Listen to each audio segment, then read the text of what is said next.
Now, on 105.9 FM and streaming worldwide on the WMAL app. O'Connor and Company.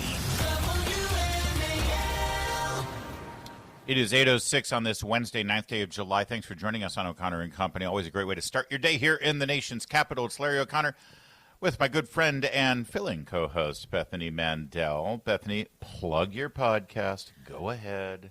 Thank you to Alyssa, who's one of our listeners, who the second that I plugged the Mom Wars Substack, she instantly subscribed. So thank you, Alyssa.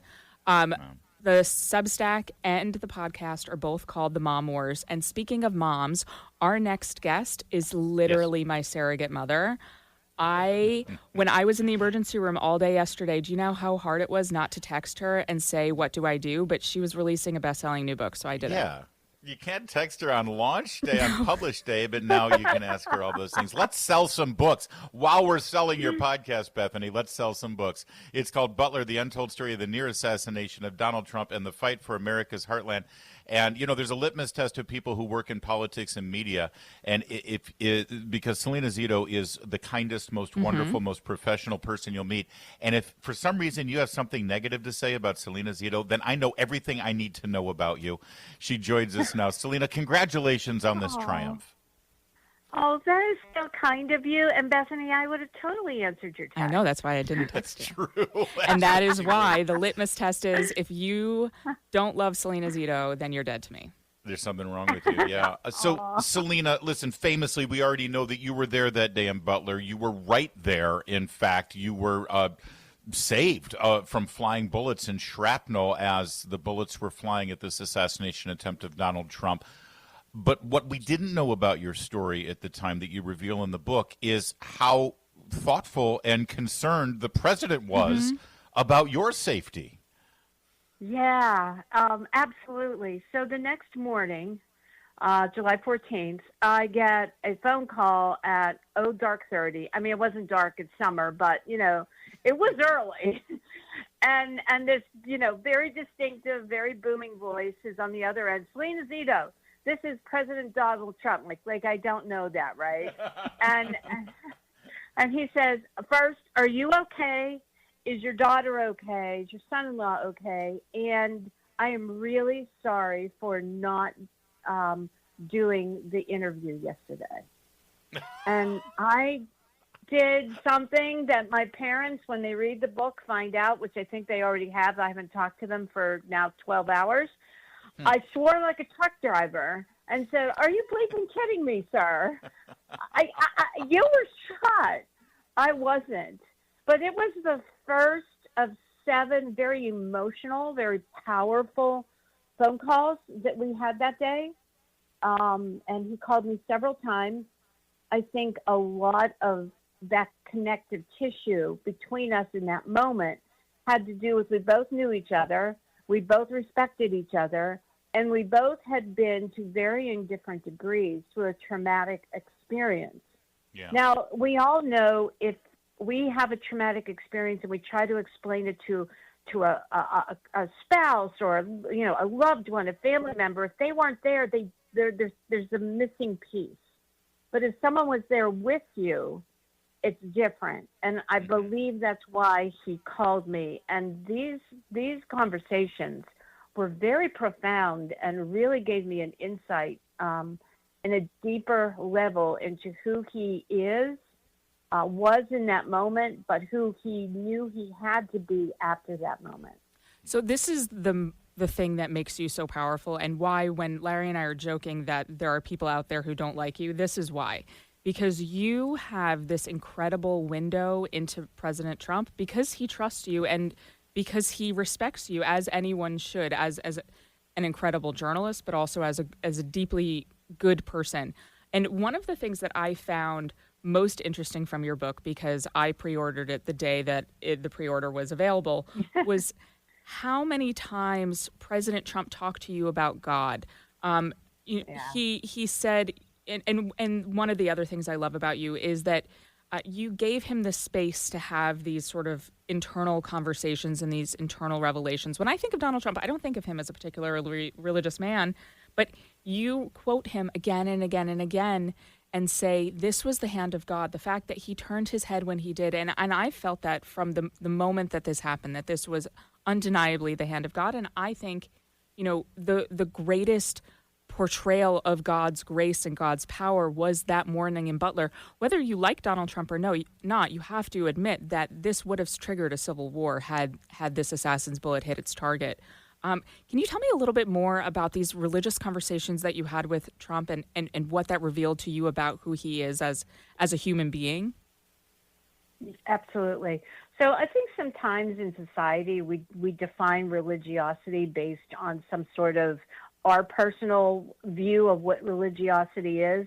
But faith is a very personal and profound conversation we have within ourselves.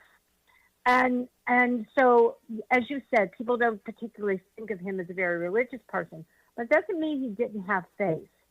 And it doesn't mean there isn't a belief in a higher power. And as he and I are talking, and that's why I gave him space, I think other reporters would have pushed him. Did I make the right decision? For me, I did. Other people might look at this and say, you should have pushed him, you should have grilled him. But he came to terms in those conversations about God because he said, Salena, I have no explanation for why I put that chart down. I never put the chart down. Mm-hmm. I have no explanation as to why I turned my head around. I never turn away from the crowd. The only explanation to me is the presence of God, the hand of God. And so what does that mean? Well, for me, it means I have purpose that I didn't understand that I had before. And that gets to the moment when I ask him why he said, fight, fight, fight. Mm. And he says to me, in that moment, I was not Donald Trump. I was a president of the United States, or at least a former one, possibly the next one. And I had an obligation to the people in the country that are watching this, but also the people there so that they don't panic, to show resiliency, to show strength, to show that as a country, we always fight. We have grit. We are exceptional. And that was my obligation in that moment. It's such an important insight and revelation. We sort of all figured that and we felt it at the moment, but to hear him actually explain that to you is so important to memorialize in your book. The book is called Butler. You need to get it. It's about more than just this assassination attempt, by the way. There's more meaning in the name of this book, and we're going to get into that in a moment. But that aspect, that sort of knowing that he is a symbol as a president and as a presidential candidate, I remember he got criticized for not wanting to wear a mask during the pandemic.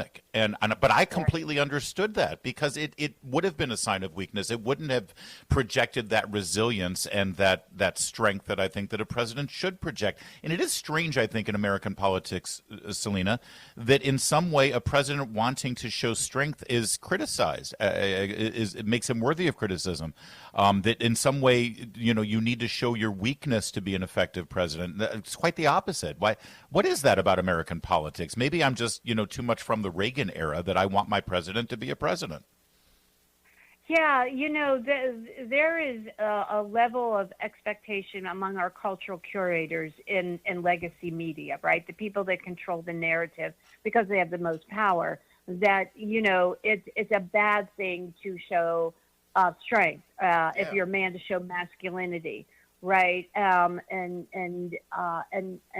I think that's wrong-headed because the very ethos of who we are is based on grit and strength and perseverance, and it is what has been leading us since George Washington, and That's right. And we didn't see that in Biden. That's right. We can criticize Biden for all kinds of policy decisions.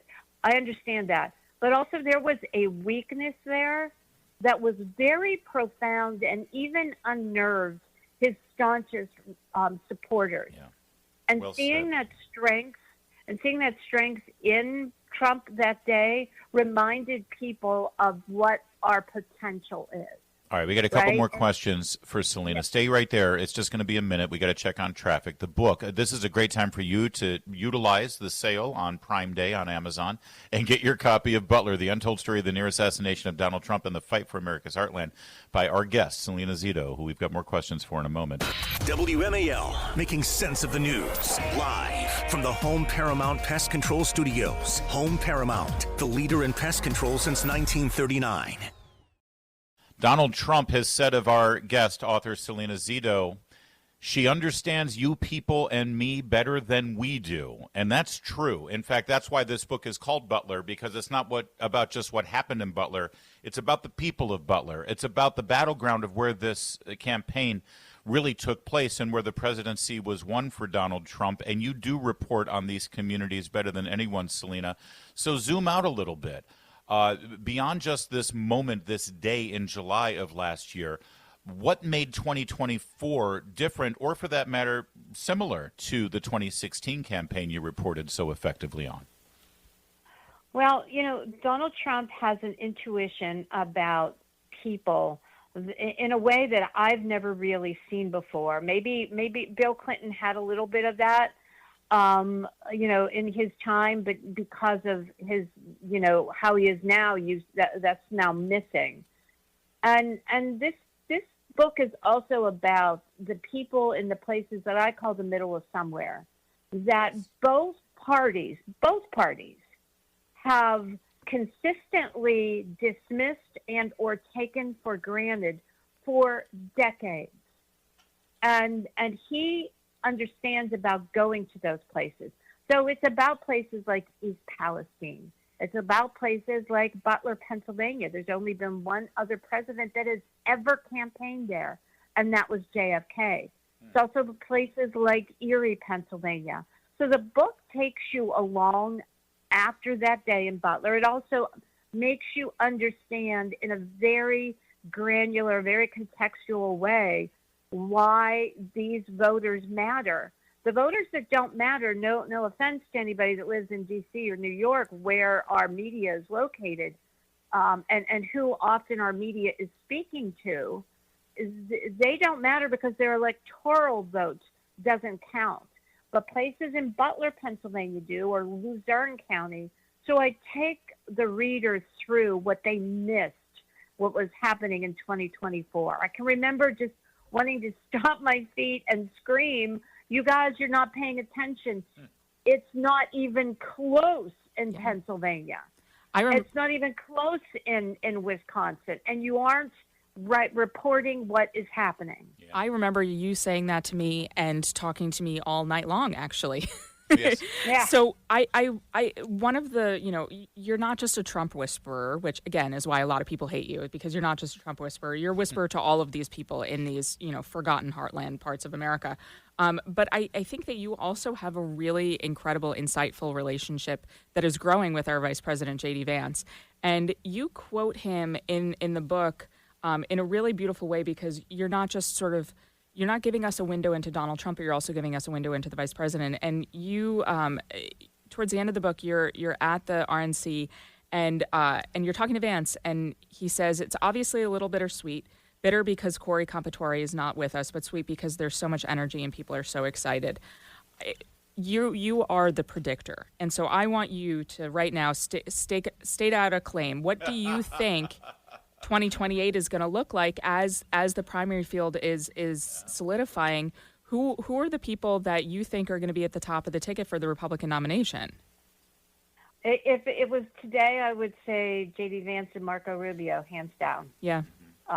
Those two have shown to be very competent in their positions, very willing to speak very bluntly and plainly, different ways. JD has a lot of Appalachia in him, right? But he also has a lot of Yale in him. And it's a really interesting combination. Yeah. And Marco Rubio, he's the OG of the Tea Party, right? I covered him in 2009, 2010 when he was taking on the establishment Republican Party and the Democrats in Florida. This is a very poised, very smart, very deliberate man who also is right there at the top, and he's earned the confidence and the respect of the president in so much as J.D. Vance has. There's two very talented young men right there that are the future of the conservative populist coalition. You know, you use the term earned right there, and it's true with me. I was skeptical of Marco Rubio as Secretary of State, but boy, oh boy, has he earned respect and support now based on just these first 6 months.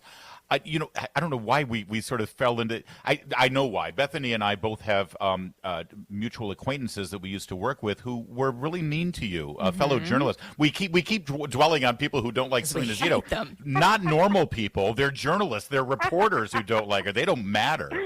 But I want to talk about that only in, again, not their opinion of you, but that they got this wrong again, and about journalism in general, because you are an outlier, because you don't live in Manhattan or D.C., because you cover this from the perspective of the heartland. And you talk about this in the book, that just days after this assassination attempt, we saw legitimate, respected journalists sort of blaming Trump. Using words like, well, what do you expect when you use the rhetoric that he uses? I mean, it was one of the darkest moments in American journalism that they were blaming Donald Trump for enticing an assassination's attempt. Yep. Yeah, three things happened in successive row that really bothered me. First, they denied that it happened. They denied. They said it was glass from the teleprompter. Oh, that's right. The conspiracy theory about the teleprompter glass. And then they said, to your point, that he deserved it. And the most egregious one of all, 3-4 days later, when Biden drops out, that story's gone. Nobody's writing about that story, right? And this is a monumental moment in American history.